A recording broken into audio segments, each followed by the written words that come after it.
Y por supuesto contamos con la presencia de nuestro querido amigo, el doctor Dagoberto Bermúdez, que nos ayudará en la moderación de este evento. Doctor Ricardo Serrano, los micrófonos y las cámaras de la Sociedad Venezolana de Otorrino son todas suyas.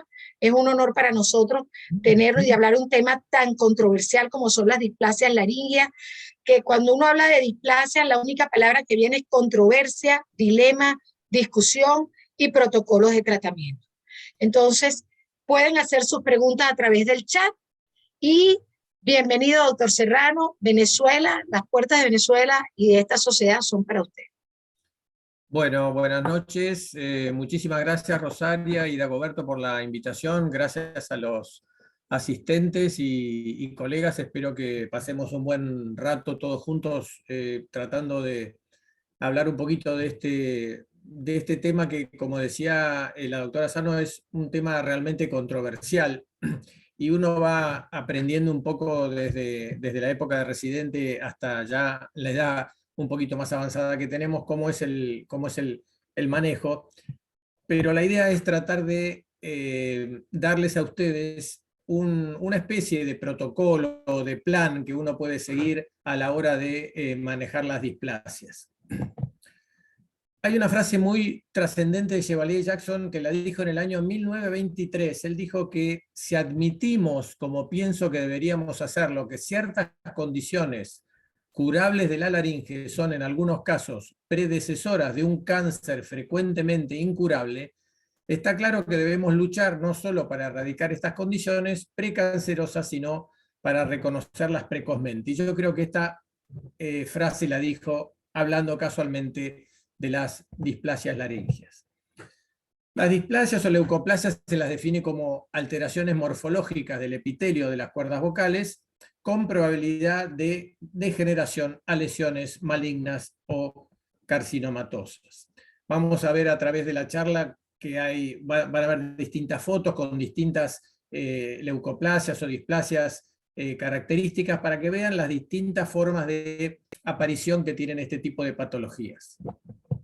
Hay numerosas clasificaciones en la literatura y a través de la historia. El primero que habló un poquito de esto fue Chevalier Jackson, como dijimos recién, en el año 23, y él las describió como lesiones queratóxicas, pero con un potencial maligno bastante trascendente.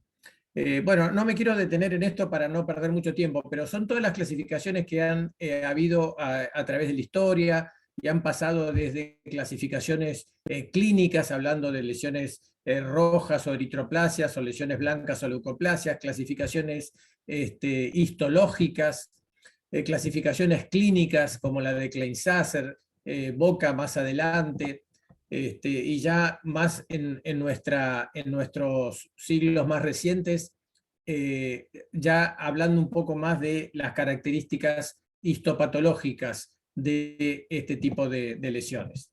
Dos de las clasificaciones más características son la de la Organización Mundial de la Salud en el año 2015 y la comparación con la de Ljubljana, que es una de las más utilizadas, y acá se habla de una especie de parangón entre ambas clasificaciones, o sea, lo que era queratosis benigna, llamarla hiperplasia simple, displasia leve, hiperplasia normal, displasia moderada o severa, hiperplasia típica, y en ambos casos la clasificación o la nomenclatura de carcinoma in situ. Más adelante, Friedman y Ferlito publican un trabajo bastante interesante donde ellos hablan de neoplasia laringea intraepitelial, que en idioma inglés sería LIN, y ahí los clasifican en 3 grados. Lo que equivale a una displasia leve es un LIN 1, una displasia moderada es un LIN 2, y una displasia severa o carcinoma in situ es un LIN 3. Y aquí hay una comparación entre distintos tipos de clasificaciones, desde la original de Klein-Sasser, pasando por la de la Organización Mundial de la Salud y la de Ljubljana, y al costado izquierdo, en el margen izquierdo, ustedes van a poder ver la sinonimia en cuanto a la de LIN, es decir, cuando hay una hiperplasia leve sería una LIN 1, dijimos displasia moderada LIN2 y ya displasia severa o carcinoma in situ LIN3. Esto es importante porque muchas veces uno puede hablar el mismo idioma, y sobre todo a nivel de la literatura cuando publicamos trabajos. Entonces es importante hablar todos con un mismo idioma para que se entienda. Bueno, todo esto ustedes ya lo conocen en cuanto a las modificaciones del epitelio, desde el normal, pasando por la displasia moderada, severa, el carcinoma in situ y el carcinoma invasor, donde ya hay una ruptura de la lámina propia y progresión de las células carcinomatosas a la profundidad. Desde el punto de vista clínico, ustedes van a leer en la literatura que se la denomina leucoplasias, hiperkeratosis, paquidermias, lesiones epiteliales hiperplásicas, son todos sinónimos. En general, por lo menos lo más aceptado es hablar de leucoplasias o displasias, pero eso ya sería un término más histopatológico. Y acá, como decíamos antes, un par de fotos donde empezamos a ver lesiones queratósicas o leucoplásicas con el aspecto microlaringoscópico. Son lesiones generalmente blanquecinas en una o en las dos cuerdas o en el resto de la laringe, a veces un poco más corniculadas, a veces más superficiales o en la cara superior de las cuerdas, pero bueno, son distintos tipos de manifestaciones de estas leucoplasias. Entonces, como lesiones, estas son las segundas más frecuentes en la región de cabeza y cuello luego de los labios.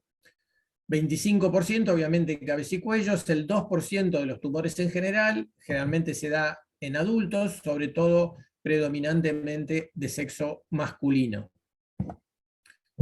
Obviamente hay factores de riesgo, como toda patología laringea, los que predominan son el tabaco y el alcohol, el reflujo, el abuso vocal, pero también se ha descrito la aparición de lesiones neucoplásicas en pacientes expuestos a determinados tóxicos, como pueden ser metales pesados, asbestos, etcétera, porque hay un daño a nivel del ADN y eso provoca la aparición de estas lesiones.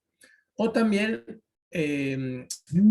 problemas de tipo infeccioso, como ser el HPV o la deficiencia de vitamina B12 o de folatos. Acá vemos que diversos estudios y metaanálisis generalmente reportan un promedio de transformación muy variable, pero que puede ir más o menos desde un 15% hasta un 30%, dependiendo obviamente del grado de displasia. Es decir, muchas veces de displasia a carcinoma invasor puede ser el 16% o el 15%, y de displasia severa a carcinoma in situ llegando casi a un 30%. En general se dice que el riesgo de malignización, más o menos entre un promedio de 5 a 10 años, en las displasias leves suele ser de 1 a 2%, y en las displasias severas entre un 5 a un 10%. Y esto que dice acá abajo es también importante. La bibliografía dice que no hay evidencia que el uso de biomarcadores nos sirva para poder hacer una predicción en cuanto al comportamiento futuro de este tipo de displasias. Acá también más bibliografía, salida en una clínica otorrinolaringológica, donde se reúnen 940 casos de 9 estudios, viendo que la transformación promedio es del 14% en un promedio de 5.8 años, y obviamente aclarando que la transformación maligna aumenta considerablemente en el grado obviamente de displasias severas versus las displasias leves, que es bastante menor. De tal manera que, volviendo un poco a la frase de Chevalier Jackson del inicio de la charla, las displasias laringeas llevan un gran riesgo de malignización que aumenta con la severidad de la displasia, y es por eso que tenemos que tener muy en claro este tipo de problemas. Entonces vamos a hablar a continuación de cómo nosotros sugerimos que sea, el manejo de las displasias al momento de su presentación.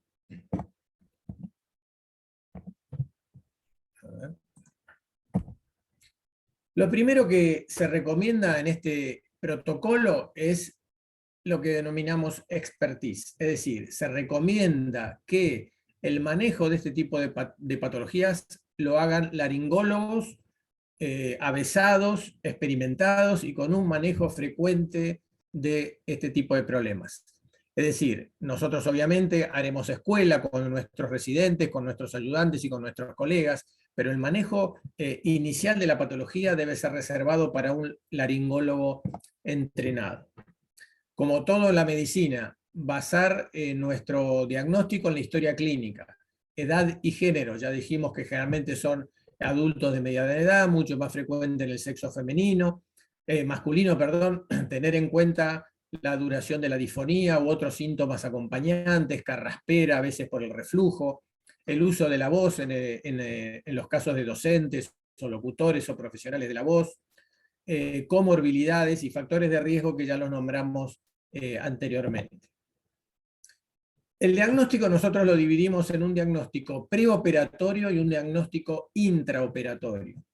El diagnóstico preoperatorio solemos recomendar la descripción y documentación de las lesiones, sobre todo en cuanto a la movilidad de las cuerdas vocales, palpar bien el cuello para hallazgos de eventuales adenopatías que ya nos estén hablando a lo mejor de una patología un poco más avanzada, realizar endoscopía flexible, la estroboscopía, que está descrita como una de las herramientas más importantes en este tipo de patologías, ayudados obviamente por la evaluación foniátrica y escalas subjetivas que el paciente puede manifestar, como ser el Voice Handicap Index o la escala Gerbas. Nosotros generalmente en el Hospital Austral y en el Hospital de Clínica, donde trabajamos como consultores, tenemos una planilla donde todo paciente sometido a una estroboscopía, antes de entrar completa una planilla con el VHI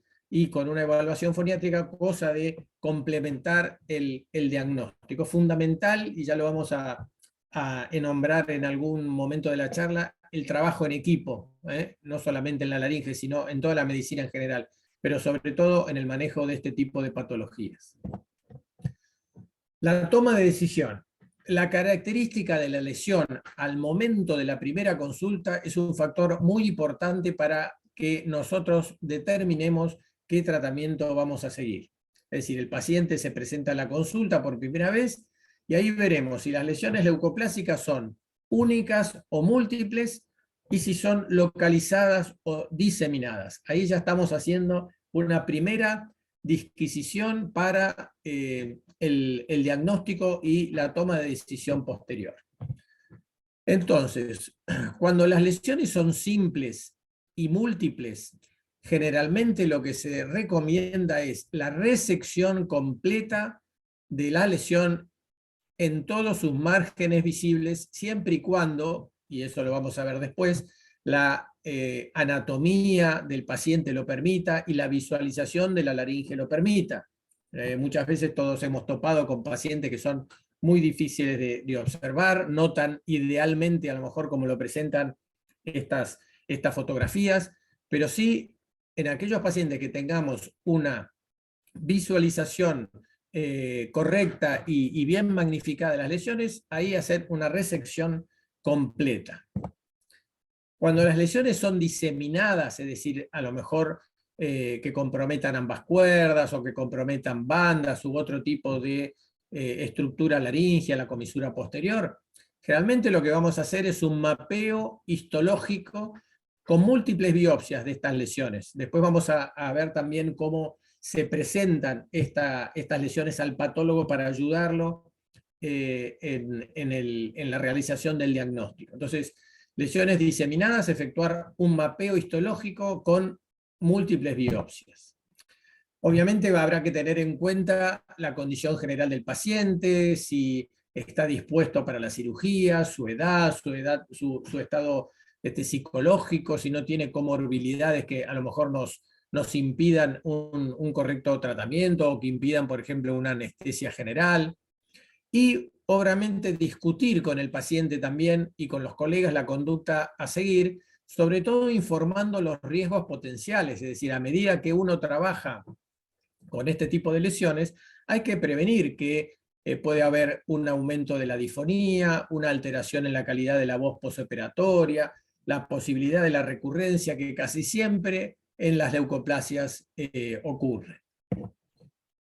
Reducción de los factores de riesgo, obviamente, cesación del tabaco, cesación del alcohol, las sustancias inhalantes, drogas, y sobre todo si el reflujo es sintomático, tratarlo con dieta, inhibidores de la bomba de protones, etcétera, etcétera, porque todos estos factores obviamente van a contribuir al aumento de recurrencia de este tipo de problemas. Y después nos planteamos qué modalidad de tratamiento quirúrgico. Yo creo y soy un convencido que no hay mejor tratamiento quirúrgico que el que uno sabe hacer mejor.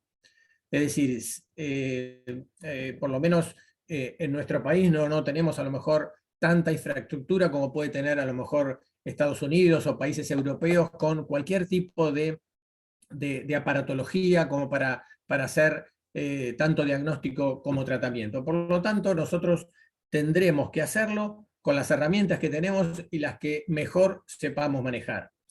En nuestras manos es muy útil la resección, ya sea con instrumental frío o con láser. Tenemos mucho manejo del láser de CO2 desde muy temprana edad, cuando el doctor Juan Carlos Arauz incorporó al Hospital de Clínicas el primer láser que hubo en el hospital, si no me equivoco fue antes del año 70. Y bueno, y ya saben la cantidad de patologías que uno puede solucionar con este tipo de instrumental. En general tratamos de no recomendar el stripping, es decir, las mordidas de la cuerda vocal, porque puede haber a lo mejor en un descuido un compromiso del músculo de la cuerda vocal y causar un problema vocal persistente. Y ponemos con signo de interrogación, porque lo vamos a volver a tratar después, la radioterapia, porque esta se va a indicar en algunos casos reservados en lesiones, por ejemplo, primarias sin tratamiento previo o en casos especiales en los cuales tengamos un pobre acceso a una lesión avanzada o el paciente viva en una localidad del interior que no tenga acceso a los controles médicos, etcétera, etcétera, pero vamos a volver a este tipo de tratamiento. Pero me gustaría que se queden con la idea que generalmente el tratamiento es quirúrgico, con instrumental frío o con láser. Y después hablábamos antes de diagnóstico preoperatorio, vamos a hablar ahora del diagnóstico intraoperatorio. En general es conocida, pero realmente a nivel de la literatura hay poca demostración de la progresión de displasias leves a moderadas y severas y posteriormente a carcinomas in situ o carcinomas invasores. Así que hay que tener un poco en cuenta la historia natural de la enfermedad.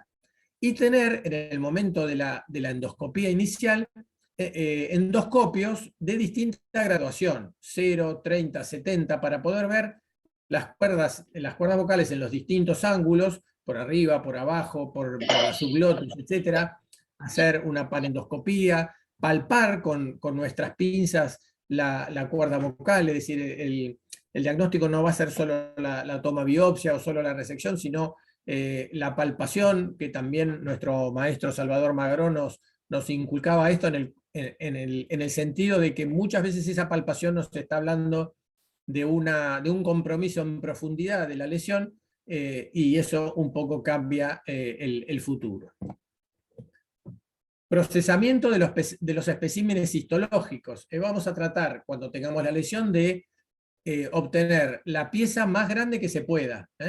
Y en general, lo que decíamos anteriormente, nosotros tenemos preparada una planchita que puede ser ya sea de corcho o de telgopor, con un dibujo de las cuerdas vocales, y vamos a montar y orientar la pieza que nosotros saquemos en ese dibujo, en esa plancha, para explicarle al patólogo de dónde hemos tomado la muestra, para que él nos pueda, aparte de hacer una buena fotodocumentación de la pieza, procesarla histológicamente y ubicarse para ver incluso si hay márgenes comprometidos, márgenes libres, etc.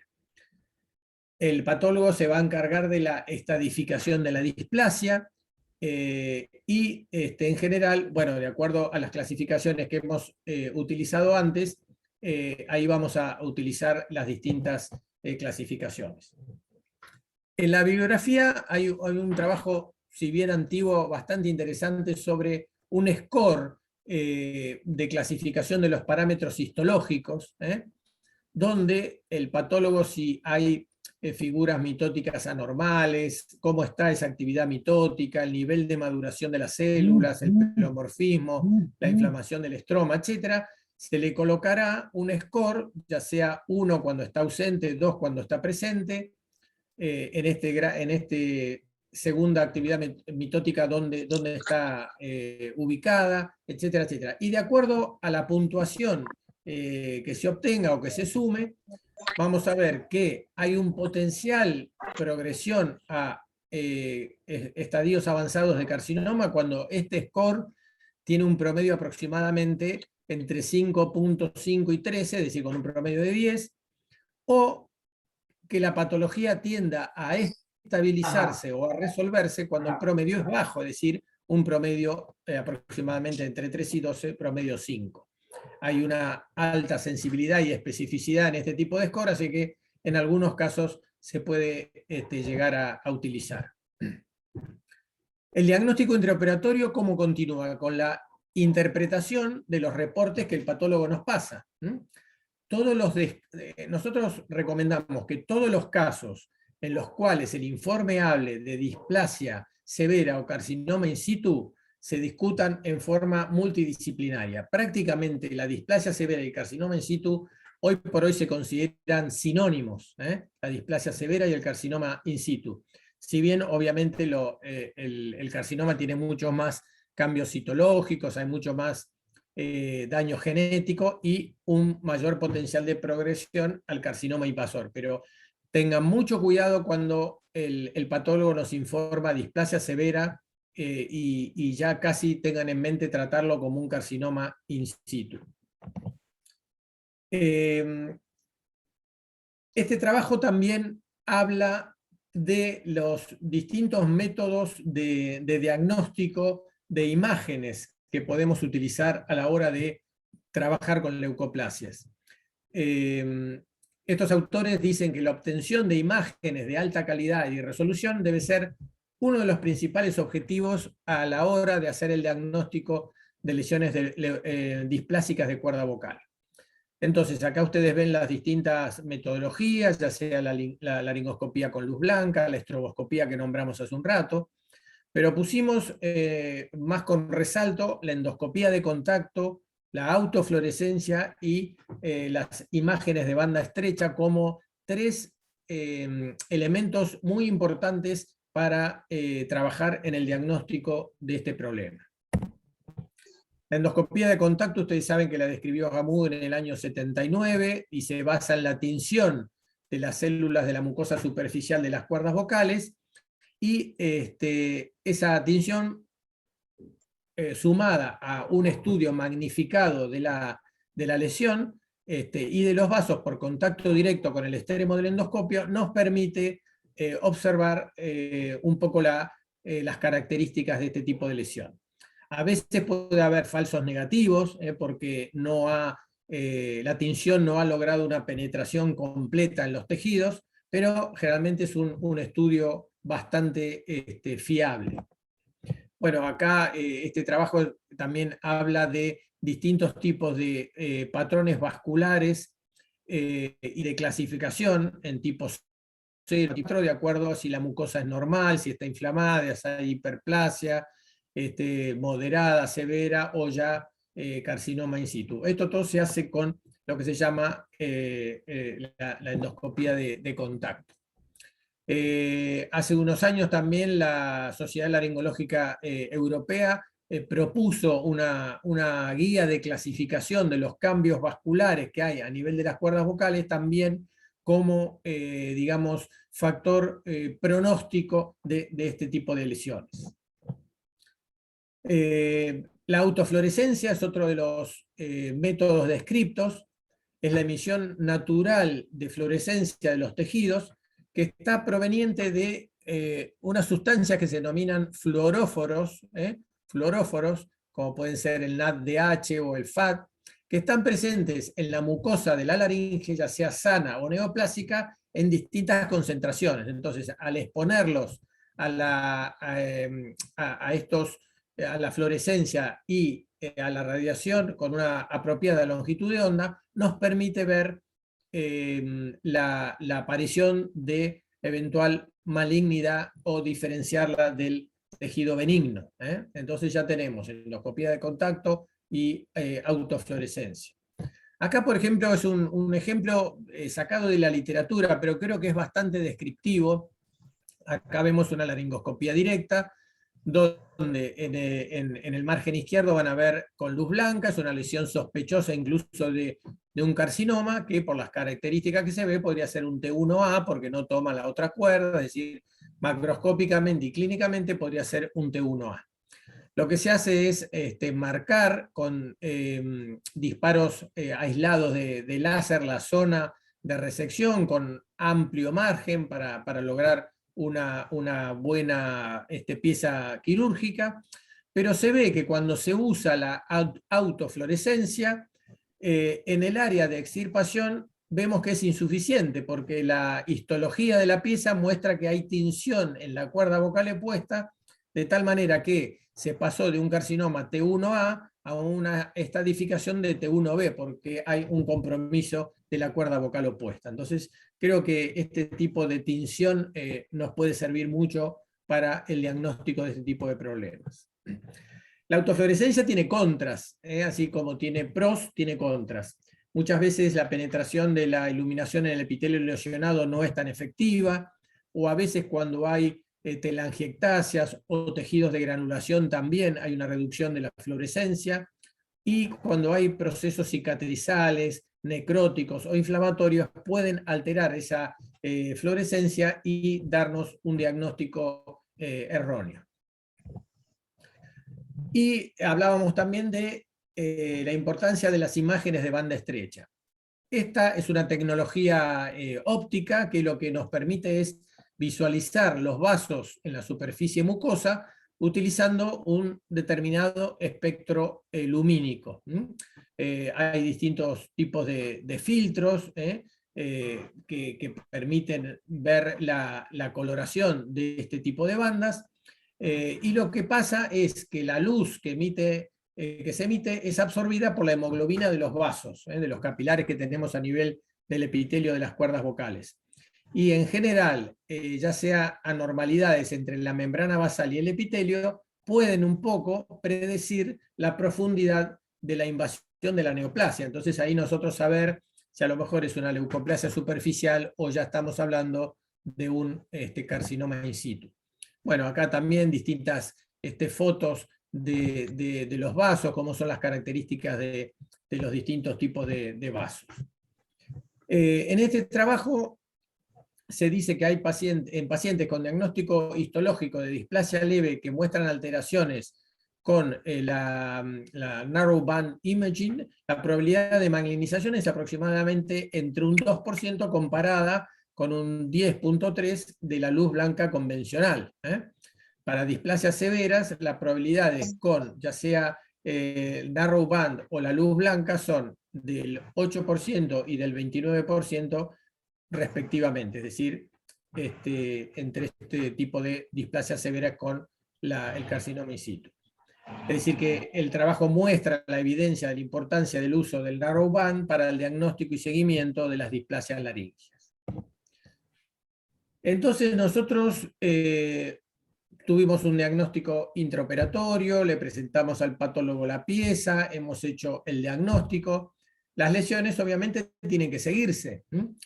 Entonces, acá también se propone una clasificación del riesgo de este tipo de lesiones. Y para eso se clasifican dos grupos clínico-patológicos. Unas que son las lesiones de riesgo elevado y otras que son las lesiones de riesgo bajo. ¿A qué se llama lesiones de riesgo elevado? Aquellos pacientes que la displasia es severa, obviamente, o un carcinoma in situ, o pacientes que tengan una displasia leve o moderada, pero que a ese diagnóstico histológico le sumen uno o más de estos factores, como ser continuidad del tabaquismo, disfonía persistente o una lesión visible en el examen endoscópico. Entonces, estas son las lesiones de riesgo elevado. Displasia severa, carcinoma in situ, o displasias leves o moderadas, pero que tengan alguno de estos tres factores. Y lesiones de bajo riesgo son aquellos pacientes con displasia leve o moderada que no tengan ni tabaquismo, ni disfonía, ni lesión visible. ¿Cómo se hace el seguimiento de estos pacientes? En general se propone que todos estos pacientes tengan un protocolo de seguimiento con laringoscopía flexible, con fotos y videos de la laringe, con estroboscopía, que si bien no es esencial, porque muchas veces los centros médicos no pueden contar con estroboscopía, pero sí es importante porque sobre todo la alteración precoz de la onda mucosa es uno de los signos muy y más característicos de compromiso en profundidad. Dijimos también repetir en el seguimiento las escalas BHI o la Garbaz, y volvemos a insistir, personal de seguimiento capacitado, el laringólogo entrenado en el manejo y seguimiento de este tipo de problemas. ¿Cuánto dura el seguimiento? ¿Cuánto dura el seguimiento? En general recomendamos que en pacientes con riesgo elevado, en general se manejen de la misma manera que si tuvieran un carcinoma estadio T1. En general nosotros lo que hacemos es control, obviamente fibrolaringoscópico o estroboscópico mensual el primer año, bimestral en el segundo año, cada 3 o 4 meses en el tercer año, cada 6 meses en el cuarto, y a partir del quinto año lo hacemos una vez por año. Esto es en los pacientes con riesgo elevado, aunque no tengan recurrencia de la lesión. En los pacientes de riesgo bajo, habíamos hablado de displasias leves o moderadas, pero que no tengan tabaquismo ni disfonía, etc., se recomienda que el seguimiento sea por lo menos cada 6 meses, o aún menos si aparecen sobre todo cambios en la voz u otros síntomas sospechosos. La literatura, que me encargué un poco de hacer una revisión de la literatura un poco más moderna, en algunos casos pregonan que el seguimiento sea por lo menos de 2 años, porque en general el promedio de riesgo de recurrencia de estas lesiones se ubica sobre todo en los primeros 2 años. Entonces, por más que las lesiones sean de riesgo bajo, lo controlamos cada 6 meses, pero mínimamente durante 2 años. ¿Y qué dijimos al principio de la charla? Que estas lesiones suelen ser recurrentes. Entonces, ¿cómo manejamos estas lesiones recurrentes? Bueno, generalmente, obviamente, van a ir una nueva resección o una nueva biopsia, y según la histología, tendremos que si las displasias son leves o moderadas, pero focales, es decir, bien puntuales a nivel de cuerda vocal, se hará la resección completa de la lesión sin ningún tipo de problema, como si fuera una lesión original. Si las displasias son leves o moderadas, pero dispersas, bueno, uno puede tener observación del paciente o resección de esas lesiones si vemos que aparece una textura muy heterogénea, es decir, las lesiones son muy diferentes entre sí, si aparece un color rojizo de las lesiones, si hay mayor proliferación de lesiones en la laringe o síntomas cada vez más manifiestos. Y esto ya lo dijimos también al principio, tener en cuenta y prevenir al paciente que cuando las resecciones de estas lesiones son reiteradas, las modificaciones pueden ser permanentes a nivel de la voz. Cuando la displasia focal es severa, también la resección. Y aquí planteábamos lo que dijimos al principio. Si esta displasia severa es diseminada, y ya sea que sea persistente o recurrente, podemos evaluar la aplicación de radioterapia. Pero ¿en qué tipo de pacientes se recomienda? En general, en pacientes que tengan 2 o más recurrencias de este tipo de lesiones una vez resecadas, en pacientes que continúen fumando, que tengan potenciales riesgos anestésicos, es decir, que no lo podamos al paciente dormir con cierta frecuencia, o que tengan riesgos quirúrgicos, cardiológicos o lo que sea, y obviamente pacientes que tengan dificultad para los controles que habíamos indicado en las diapositivas anteriores, ya sea por traslados porque viva lejos, por la edad del paciente que sea un paciente muy añoso, patologías asociadas que nos impidan realizar este tipo de controles, dificultad de movimientos o factores anatómicos, etc.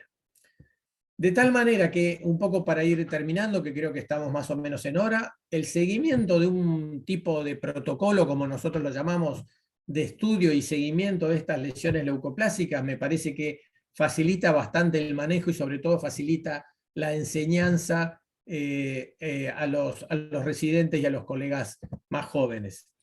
Siempre es recomendable, y vuelvo a insistir, el trabajo con laringólogos capacitados, idóneos, y trabajo en equipo, multidisciplinario, es decir, trabajar con foniatra, trabajar con oncólogo, trabajar con un patólogo de confianza que esté acostumbrado también a recibir este tipo de informes y estar de nuestro lado a la hora de lidiar con este tipo de patologías. Creo que hemos terminado, así que espero que les haya agradado la charla y estoy dispuesto a sus preguntas si hay alguna.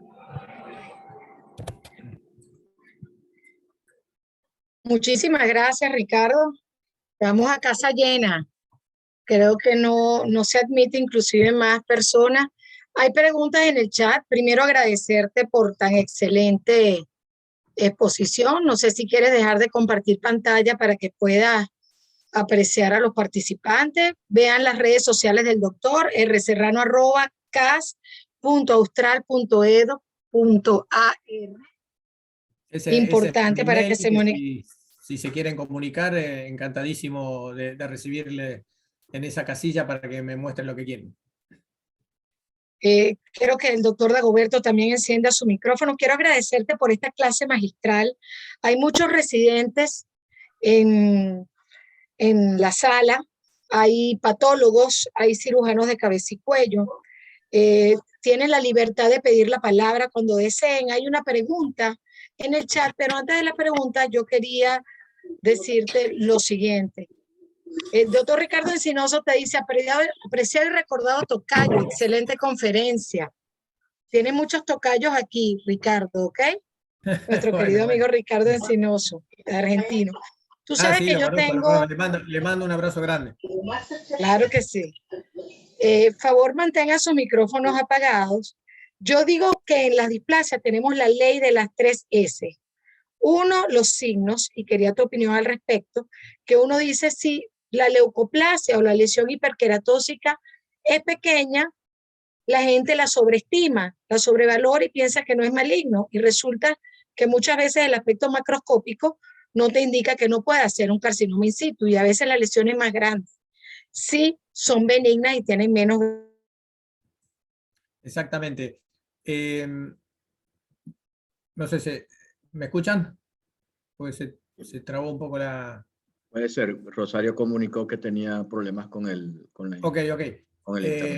Pero ustedes me escuchan. Yo creo que por eso es importante lo que decíamos en la charla, es decir, el trabajo de un laringólogo ducho en este tipo de problemas, porque a veces uno puede observar una lesión blanquecina, pequeña, en un paciente tabaquista o no tabaquista en una primera oportunidad, y no siempre esa lesión tiene que ser quirúrgica, es decir, si es una lesión pequeña que no tenga demasiada trascendencia a nivel vocal, uno lo puede controlar, y si la lesión permanece estable, hasta puede llegar a no tocarlo. Ahora, si después de un cierto control hay manifestaciones digamos, de mayor diseminación o mayor sintomatología, o el paciente es tabaquista o asociado con algún factor de riesgo, como dijimos antes, obviamente ahí ya proceder a la extirpación.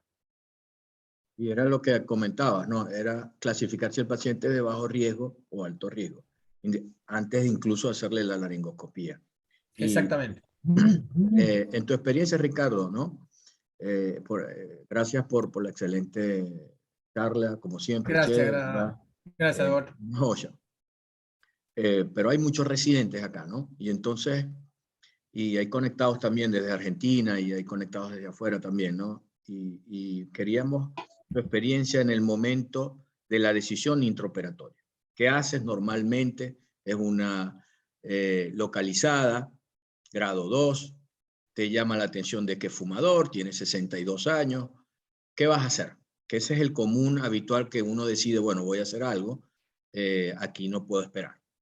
Estás en quirófano y tenéis la posibilidad de tener el láser, como también danos la experiencia cuando no tenés el láser. Porque obviamente el láser CO2, que para mí es uno de los más útiles en laringe, más que los otros láser, en general nuestros países se maneja mucho el láser diodo y el láser jack. ¿Okay? Entonces, danos la experiencia, ¿qué harías en ese momento? Pues están los chicos residentes y bueno. En general, bueno, ustedes tienen una gran ventaja de tener los láser de yodo, etcétera, porque son instrumental realmente muy avanzado y muy efectivo.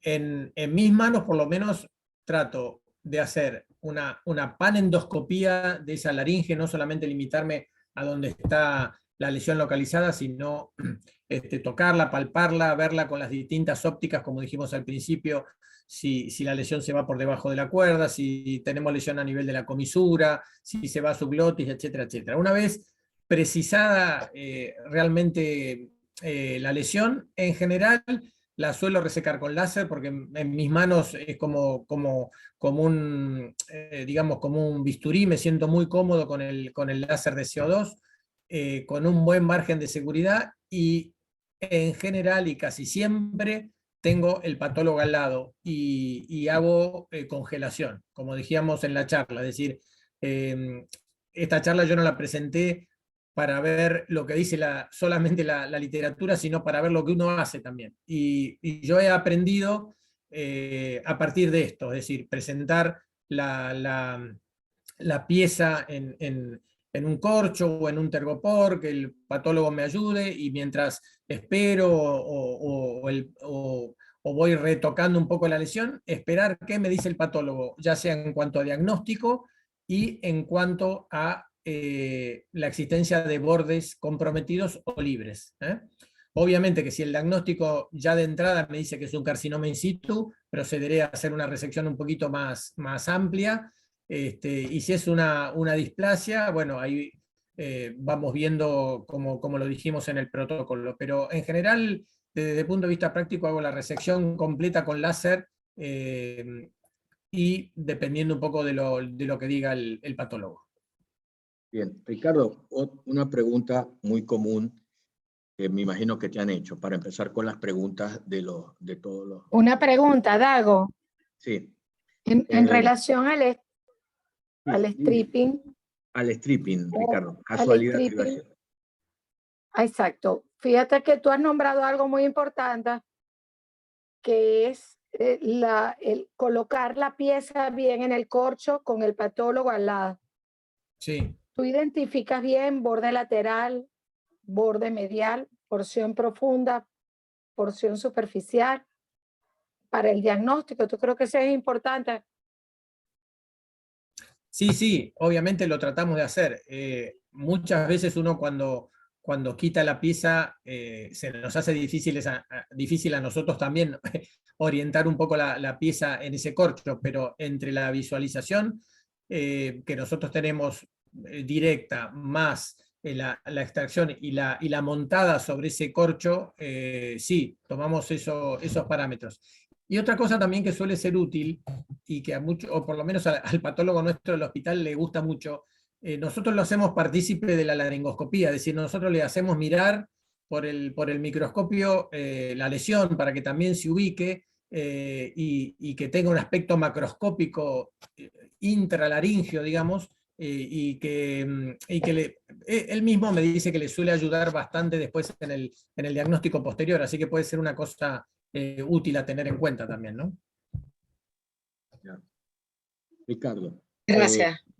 Una pregunta de la audiencia dice, ¿en tu experiencia utiliza autofluorescencia, si sabes de los falsos positivos? No, lamentablemente no la utilizamos. Hemos utilizado en algunos casos la endoscopía de contacto, la autofluorescencia, bueno, por la verdad que falta de la aparatología necesaria, no la utilizamos. Eso lo he mostrado porque es importante y en los distintos países que lo pueden hacer, y si lo pueden hacer, hacerlo. Pero no tengo experiencia propia en ese tipo de tinción. Ricardo, una pregunta importante con el boom de los endoscopios. En tu experiencia, haces la microcirugía, como el nombre lo dice, con microscopio, pero cambias, haces switch a endoscopio, tocas la banda ventricular. ¿Cómo te sientes más cómodo? ¿Con el endoscopio o con el microscopio? Nosotros venimos de la escuela, y vos bien lo sabés, Dagoberto, de la escuela de Arauz, que era 100% microlaringoscópica, es decir, en nuestros comienzos no había endoscopios, es decir, que basábamos toda nuestra experiencia, tanto de observación como de tratamiento, a través del microscopio. Lo que sí suelo hacer es montar el microscopio con el laringoscopio, y a través del laringoscopio introducir un endoscopio para fijarme con exactitud lo que dijimos antes, con los distintos grados de angulación de los endoscopios, ver las distintas características de la cuerda, comisura, subglotis, etcétera, etcétera. Pero a la hora de la resección, saco el endoscopio y trabajo microquirúrgicamente. No sé si esa era la pregunta. Sí. Hay una pregunta también. Hay una pregunta de Asdrúbal, pero yo antes quería decirte, Ricardo, que tú nombraste algo muy importante, que uno tiene que trabajar bien con lo que tiene, porque no hay láser en nuestros centros de enseñanza. No contamos con láser, no contamos con nada de eso, pero sí podemos hacerlo con instrumental frío. Yo creo que los residentes y todos los que están haciendo su curva de aprendizaje en laringe entiendan que este tipo de lesiones se pueden extirpar de manera fría con un buen margen de seguridad, sin necesidad de disponer de la tecnología. El láser lo que te da es una cirugía potenciada, pero que podemos seguir haciéndolo de la manera hasta que, bueno, nuestros centros consigan láser o CO2 no creo que vayamos a tener. Tal cual. Por eso al principio de la charla me aclaré que la mejor herramienta quirúrgica es la que el cirujano sabe manejar mejor.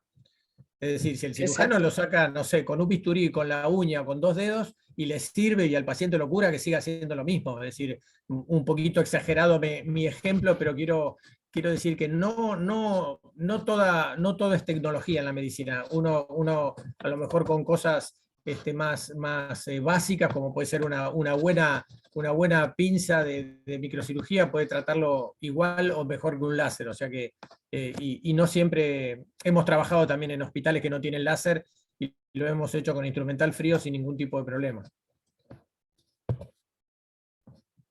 Bien.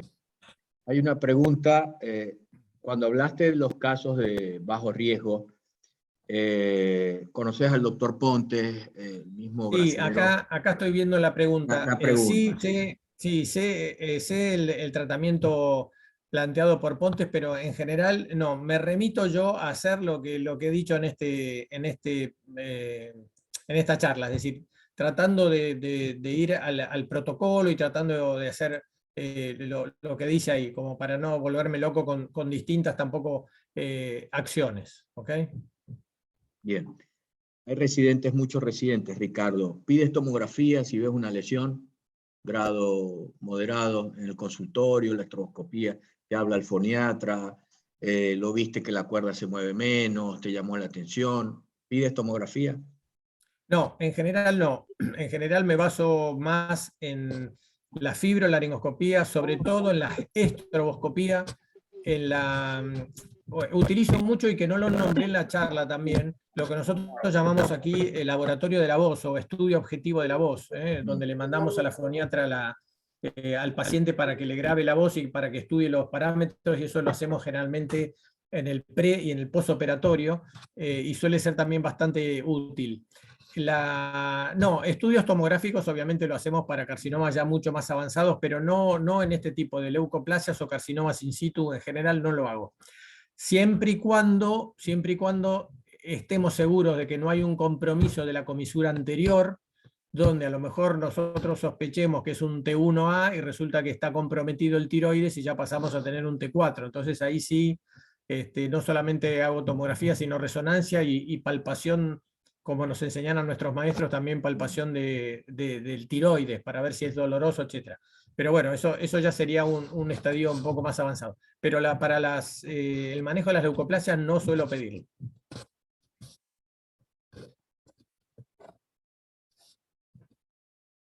Exacto, tú acabas de nombrar la encrucijada, que es justamente la comisura anterior, el gran dilema, Ricardo, el gran Ese dilema de todos. es un tema.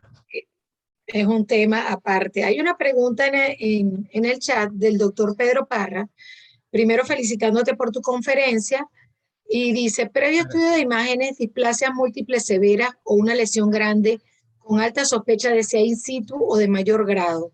Biopsia intraoperatoria más biopsia intraoperatoria positiva, resección amplia más radioterapia complementaria o procedimiento abierto posterior.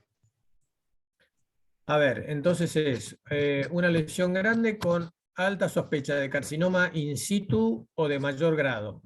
Biopsia intraoperatoria positiva, resección amplia. Hago generalmente resección amplia y si quedo satisfecho con la resección no suelo hacer radioterapia complementaria.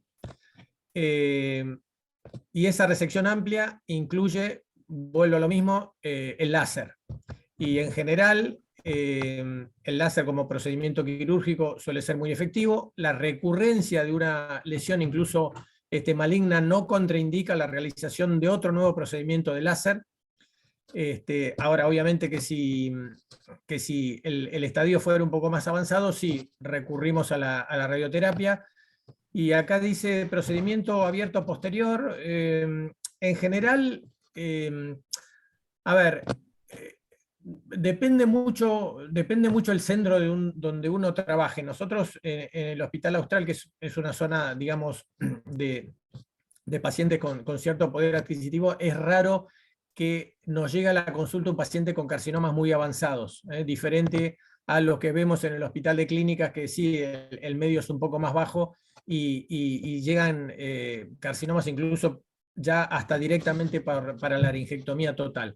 Es decir, que casi siempre los que vemos en la Austral son o para tratamiento con láser y en algunos casos tratamiento radioterápico, pero es raro que lleguemos a una cirugía a cielo abierto en casos por lo menos como el que se plantea en la pregunta.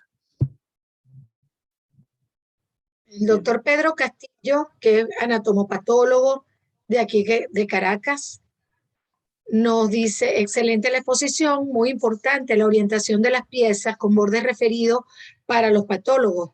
Buena comunicación entre clínicos y patólogos genera mejores resultados. Es así, Ricardo, como tú lo has enfocado, el trabajo multidisciplinario. Totalmente. Y qué es lo que debemos hacer entre todos. Absolutamente de acuerdo, y eso es en todos los órdenes de la vida. Es decir, realmente uno trabajando solo se pierde mucha oportunidad de intercambio de opiniones. Yo siempre digo, cuando hablo de patología vocal, que yo siempre, gracias a Dios, puedo contar con una foniatra al lado mío, y no, me ha pasado más de una vez que la foniatra me ha corregido un diagnóstico mío con toda la razón. Es decir, que uno tampoco no tiene que creerse lo que no es, y el trabajo en equipo es sumamente importante. Bien, te tengo una pregunta, Ricardo. Después de ver tantos especialistas en laringe como vos, Rosario y todos los que están infiltras, si es una lesión focal, infiltras para separarlo un poco de la mucosa sana con suero. Pues hay residentes, ¿viste? Entonces, como hay residentes, es importante que ellos también. Sí, es una muy buena pregunta. En realidad, si la lesión es macroscópicamente superficial, generalmente no suelo infiltrarlo. Si yo veo que se va un poquito más en profundidad, sí, infiltro la cuerda con solución fisiológica como para separar un poco el epitelio del tejido subyacente, del músculo, etc. Sí, absolutamente. Bien. Y en las displasias múltiples, que son menos frecuentes, pero se ven y es un dolor de cabeza. Hablaste del tratamiento primario, que es las biopsias múltiples y el seguimiento del paciente. Aparte de eso, ¿haces algo adicional? ¿Le das un tratamiento médico a base de alguna vitamina, mucolítico? No, hoy hablábamos... de reflujo, ¿lo seguís como un carcinoma in situ? ¿Qué hay de más de eso? Sí, hoy hablábamos con Rosaria el tema de la vitamina. Hubo un tiempo que se daba mucha vitamina D para este tipo de casos, pero hoy por hoy la bibliografía no habla de la administración de vitamina en estos casos, por lo tanto yo no lo doy. Sí, lo que hago es tratar con inhibidores de la bomba de protones a aquellos pacientes que en general todos estos pacientes tienen reflujo, o sea que eso lo trato prácticamente de entrada. y en general hago un control tal vez un poco más estricto. Bueno, como vos decías, lo trato el control como si fuera un carcinoma in situ, es decir, un control más estricto dada el tema de las displasias múltiples que suele... Porque a veces nos ha ocurrido que a lo mejor en una porción de la laringe nos habla de una displasia severa y en otra porción está hablando de un carcinoma in situ. Entonces hay que tener mucho cuidado con ese tema y no confiarse. Es allí donde el mapeo histológico es fundamental, Ricardo, que tú lo llamabas, que muchas veces nosotros decimos biopsia topográfica. El mapeo Claro. histológico, y es cuando uno pelea con los residentes, ¿sabes, Ricardo? Que uno dice, yo quiero 3 frascos para tomar la muestra, tercio anterior, tercio medio, tercio posterior. Y cuando tú terminas la cirugía, el residente, tú le preguntas, la lesión más sospechosa, la rotulaste y están todas juntas, Ricardo. Entonces, En ese momento comienzan los problemas, pero eso nos ha pasado a todos, y a todos los muchachos sí. en la curva de aprendizaje. Pero, sí, y un poco en defensa de los residentes, muchas veces no son tanto ellos, sino a lo mejor la instrumentadora o la instrumentista. O la asistente de la sala cuando le pasamos una pieza y las mezcló y nos queremos morir. Pero bueno, suele ocurrir en las mejores familias, como decía mi abuela. Así es, eso pasa, porque los muchachos están aquí para que no se mortifiquen y eso nos ha pasado a todos. Pero sí, como enseñanza es eso, es decir, ir caratulando cada pieza en la medida que se saca, presentándola al patólogo, como dijo el doctor hace un rato, todo eso nos ayuda a un mejor diagnóstico y a un final más acorde, ¿no? Ricardo, y la última pregunta. A ver, porque hay que aprovechar y exprimirte todo esto. Una displasia grado moderado, lo sacaste, margen negativo, te sientes confiado. ¿Cuándo empieza rehabilitación foniátrica? En el caso de que sea una lesión importante. Y si no es una lesión importante, que también la sacaste, ¿cuándo le dices al paciente, empezame ya, nene, la rehabilitación? ¿A la semana, a los días?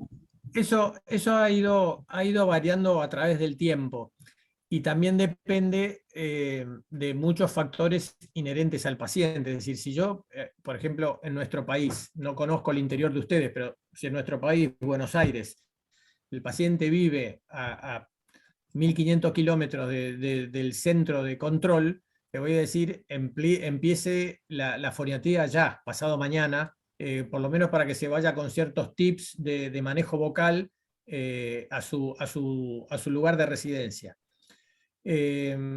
Hasta hace un tiempo, en general, yo lo solía indicar la foniatría no antes del mes, cosa de permitir un poco la cicatrización de la herida. Pero por otro lado, la foniatría precoz también ayuda a la cicatrización. Entonces, en general, más o menos se recomienda una semana, no mucho más de ese tiempo, empezar no con una exigencia vocal muy importante, pero sí por lo menos con ejercicios de relajación de la laringe, etcétera, etcétera, lo más precozmente posible, sí.